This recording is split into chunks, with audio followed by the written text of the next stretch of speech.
Have you ever had a conversation like this before? Hey, you want to watch this movie? Oh, sure. Let me look up the reviews, see if it's worth watching though.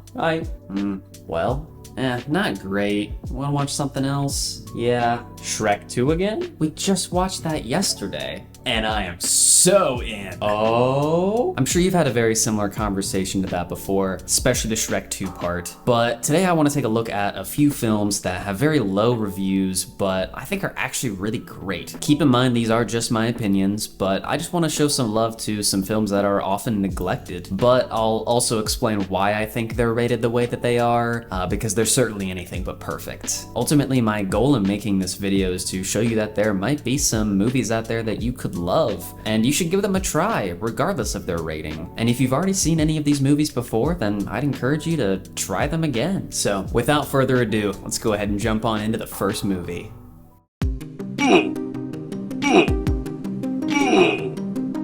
It wasn't a bad life. If only I could get back that time I spent watching Tron Legacy. Tron Legacy. Now, this is a divisive movie. I know others like myself that absolutely love this movie, and others that thought it was terrible. For example, I found some hilarious bad reviews about this movie, but I'm gonna wait to share those until after I have shared why I love this movie. But first, I do need to give a very brief plot synopsis. Tron Legacy follows the story of Sam Flynn, who is searching for his father Kevin, a successful software engineer and CEO that has been missing for 20 years. While exploring his father's secret office, Sam gets digitized and uploaded into his father's cyber world called The Grid. From there, Sam seeks to find his father, escape back to the real world, and even help save the Grid from a corrupt computer program named Clue. So jumping into the pros of this movie, I would say the number one for me has got to be the visuals. Firstly, this movie is heavy on special effects, but that's okay because they look beautiful. I mean, the buildings look beautiful, the outfits are futuristic yet realistic, they fit perfectly in a computer world. I think the discs are a really awesome prop that function kind of as a data source for the characters in the Grid, and also a weapon in what they refer to as the games. It's kind of like a frisbee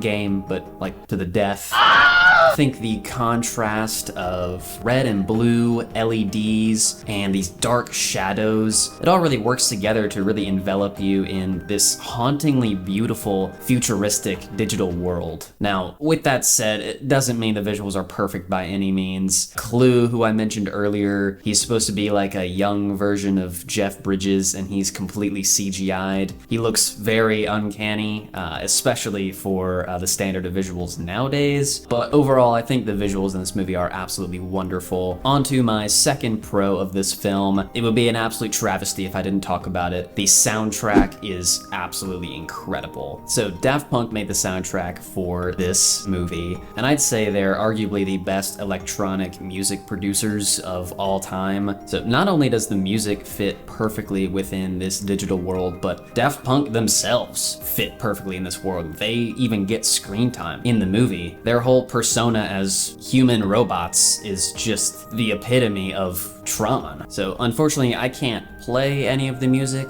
in this movie because I don't want to get a copyright strike, but you should definitely go listen to this album, even if you don't watch the movie, because the album itself is just incredible. So moving on to the cons, my number one for this list is the acting. It's unfortunately not great, especially from the lead. This can't be good. I don't mean to be mean to the guy at all. I just don't think that he really fits great for the character of Sam.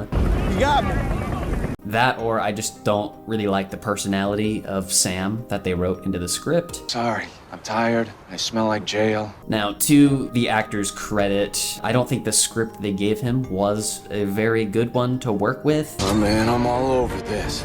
But he certainly does not do the script any favors. So that's how it is. His dialogue is very expository. This isn't happening. It's pretty stilted. Oh man, this is happening. Which again is not his fault, but he definitely could have done a little bit more with it. You know who the biggest shareholder is? I don't know. Yeah.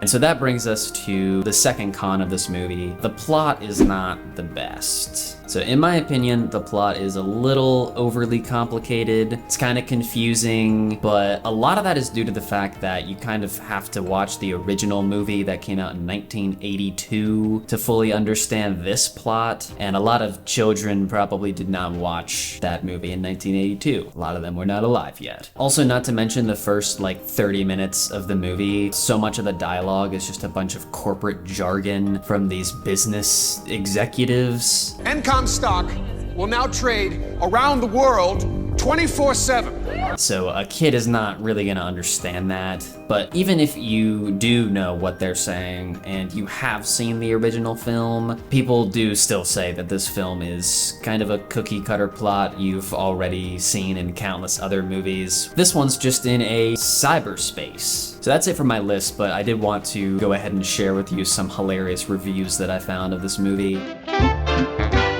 Not worthy of using the title Tron. Save your money and see Yogi Bear. At least that movie has no pretense. Preposterous twaddle. Tron is spelled T-U-R-D.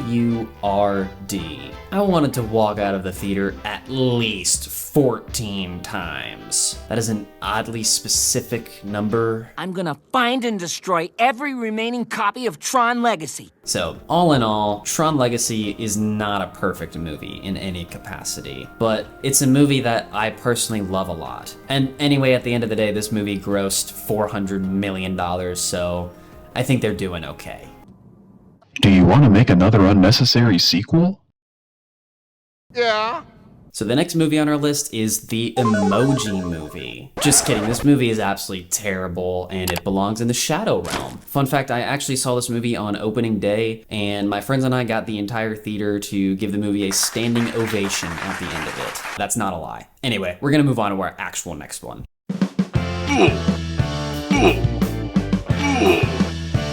So our next movie is Hot Rod. Let's party. I did not watch this movie for the longest time, even though I had it in my recommended section so many times. I was honestly afraid of just wasting my time since the reviews were so low. I didn't even give it a chance. And that's how I feel a lot of people are when it comes to anything with low reviews. But I ended up watching it, and then I ended up loving it. Before I talk about its pros and cons, I'm gonna give a brief plot synopsis. A young man named Rod Kimball dreams to become a famous stuntman, just like his late father, who was said to have died in an epic motorcycle stunt. He died instantly. The next day.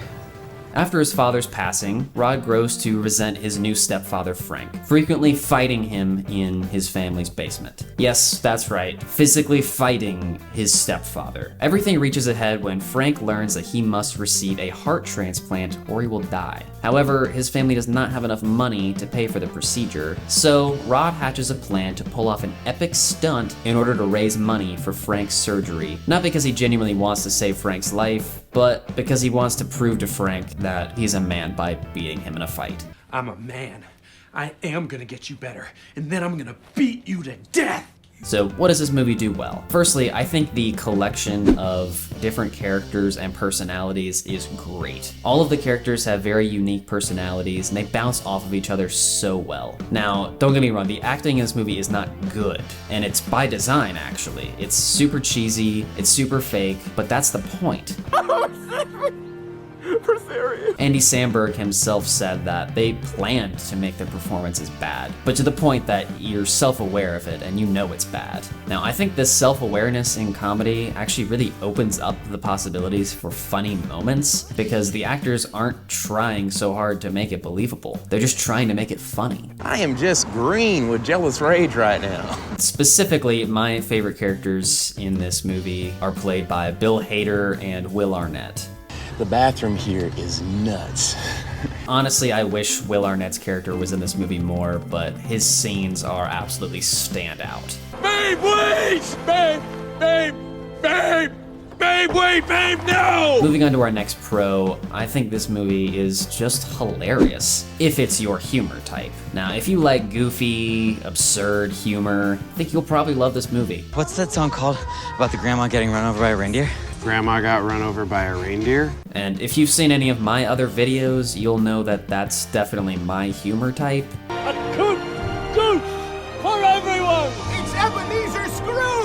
But also along with that, kind of brings us to our first con. And that's gotta be, if this is not your humor type, then this movie's probably just not for you. I've watched this movie with people who have been dying laughing the entire time, and I've watched it with people that never laughed once. What happened to your eye?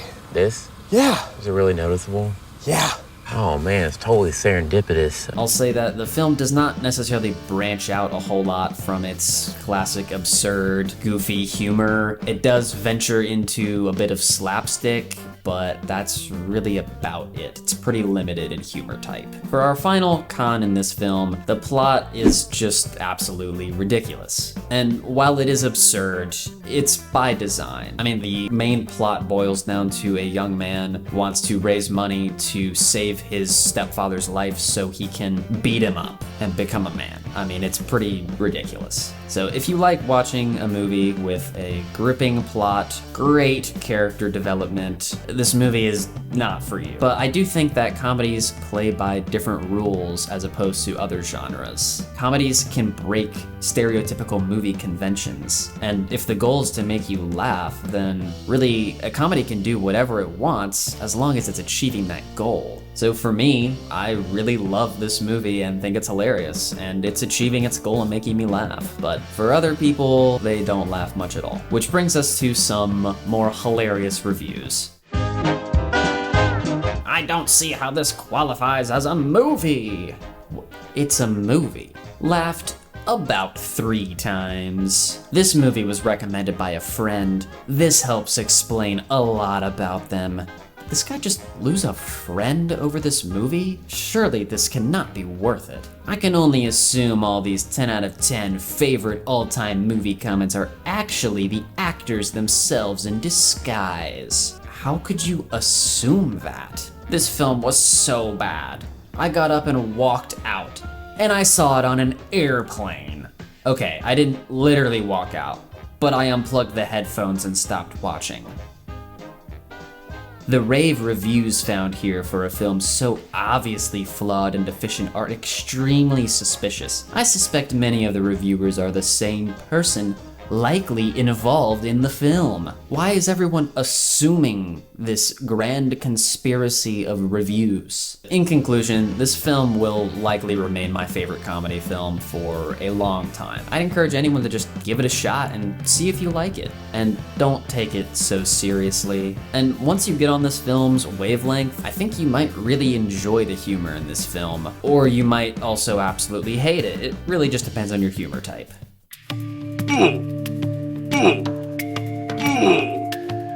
So our final film is Jumanji: Welcome to the Jungle. And you probably noticed the reviews for this movie were not very low. I mean, they were actually pretty decent. But the point of this video is that I'm talking about underrated movies, and I still believe that this movie is underrated. I really loved the first Jumanji movie, so I was very excited for this movie when it first came out, but I did not know what to expect. But I was very pleasantly surprised when I first saw it. I think so much of it comes down to the comedy in this film. To me, the comedy was the one thing that set this film apart from the original. And while I did really love the original film, this movie has quickly become my favorite comfort movie. So, as always, I'll give a brief plot synopsis. 4 high school students find themselves in detention together with the task of cleaning out one of their school's closets. While cleaning, one of the students finds an old video game console and they plug it in. After selecting their characters for the game Jumanji, they get sucked into the console, finding themselves transported into the video game world in new bodies of the characters they chose. I guess I really like movies where the characters get sucked into a digital world. I didn't really realize that when I had the original idea for this video, but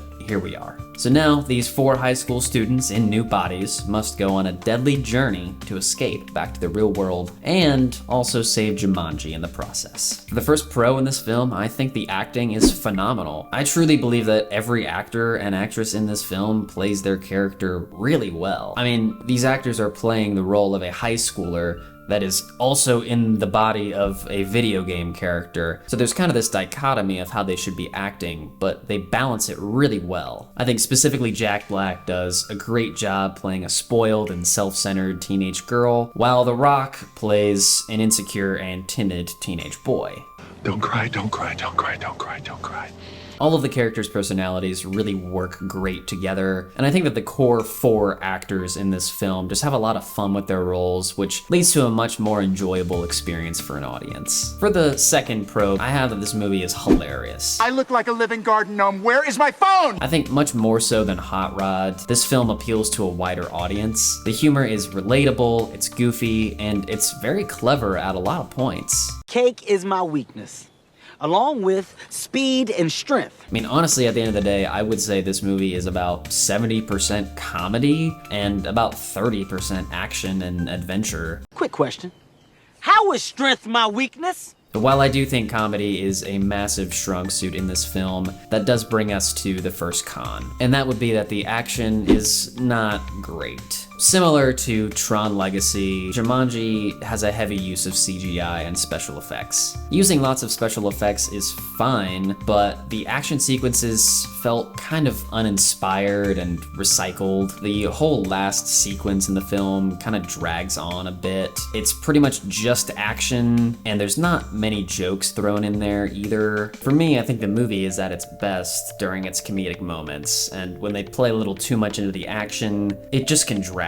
And also, there's not really much suspense when you kind of already know what's going to happen with such a predictable plot, which leads us to the final con of this film. And that would be that the plot is very predictable and recycled. Now, I don't care about the plot since it's more of a comfort movie for me. I want an easy to watch, feel good movie. I don't need to be on the edge of my seat the entire time. I really just want a good laugh and, you know, a decent story. Now, the plot's not by any means bad, it's just pretty much the same thing you've seen before in a lot of other movies. And I really think they could have added a bit more creativity into the script and really made it stand out from every other young adult action flick. Now, to really get down to the heart of this film, let's take a look at some more hilarious reviews. Wow. My popcorn was more entertaining than this. Why? Why was this really necessary? I was able to clean the living room of my house and vacuum, bathe the cat, and do the manicure while the movie was on the screen.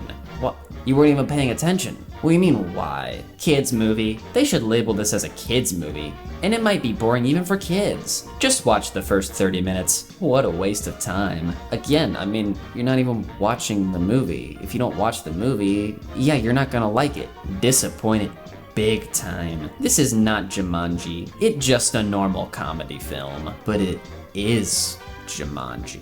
Not as good as the original one. Too fake. Storyline is teenage-fied. Robin Williams' version was a million times better. So while I don't think Jumanji is a masterpiece, I do think it has the pieces that make it a great and enjoyable film. Which, again, doesn't have the worst reviews, but I just think they should be higher. And that kind of brings me to my final point.